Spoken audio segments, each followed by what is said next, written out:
You sit down to write an email or take a test, and you freeze. Do you write, I work or I am working? Native speakers make this distinction effortlessly, but for learners, choosing between the present simple and present continuous can feel like a constant guessing game. The difference between these tenses lies in the specific time frame you are describing. Identifying that window of time makes the grammar choice a matter of logic rather than memory. Grab a pen and a blank piece of paper. Draw a vertical line right down the middle of the page. We are going to build a physical tense trigger cheat sheet. By the end of this video, we will use this physical record to work through a final diagnostic test, establishing a consistent process you can apply whenever you write or speak. Title the left column of your paper, Present Continuous, I am doing. This tense describes an action that is happening right now, where the action is not yet finished. You are in the middle of it. This textbook illustration shows the concept in practice. Here is Sarah in her car. Because she is actively on her way to work at this exact moment, we say she is driving. This also applies to broader periods of time. Look at Steve. He is talking on the phone, telling his friend, I'm reading a really good book at the moment.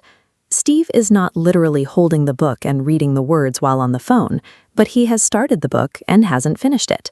The action is currently in progress. This is a common failure point. Because the action is temporary, the simple form doesn't work. Phrases like, she drives to work right now, or I read a good book at the moment are grammatically incorrect in this context. If your action is a temporary state or actively in progress, it belongs strictly on the left side of your cheat sheet. Now, label the right column of your paper, Present Simple, I do. This side is reserved for general truths, repeated habits, or permanent facts. These things happen all the time, or repeatedly. Consider the role of a bus driver. Even when he's at home, asleep in his bed, and not operating a vehicle, we still say he drives a bus. The general fact remains true regardless of what he is doing right now. There are two mechanical rules for this column. For third-person singular subjects, he, she, or it, you must add an S to the verb, such as he drives. Negative sentences require the use of doesn't or don't.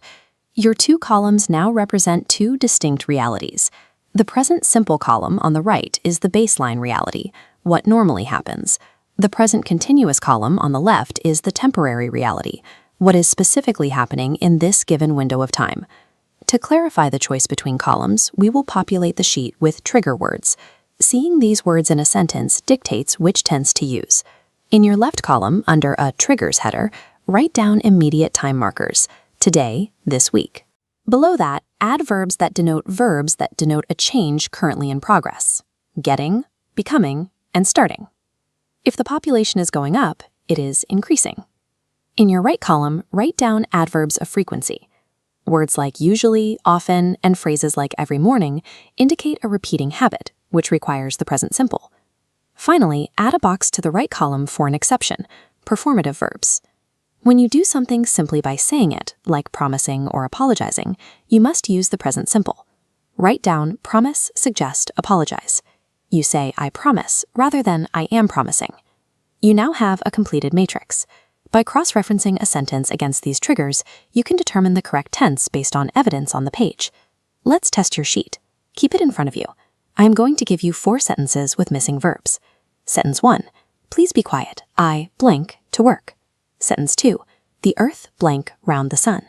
The world's population blank very fast. Sentence 4, Mr. Evans is out, so I blank calling tomorrow. Pause the video now and use your sheet to fill in the blanks. Let's review. For question 1, the context implies the action is happening right now. It goes in your left column. The answer is, I am trying to work. For question 2, the Earth's orbit is a permanent fact. Your right column indicates the simple form, with an ES for the singular subject. The Earth goes round the sun. For question 3, population growth is an active change, triggering the left column. The population is increasing. For question 4, look at your special box on the right side. Suggest is a performative verb, so it must be present simple. I suggest calling tomorrow. To practice this, go to the comments and write 2 sentences about your day. Write 1 sentence using present simple to describe a habit, and 1 using present continuous to describe what you are doing at this moment. Externalizing use distinctions into a physical matrix provides a concrete reference point. Having this clear map clarifies which tense to reach for based on the specific situation you are describing.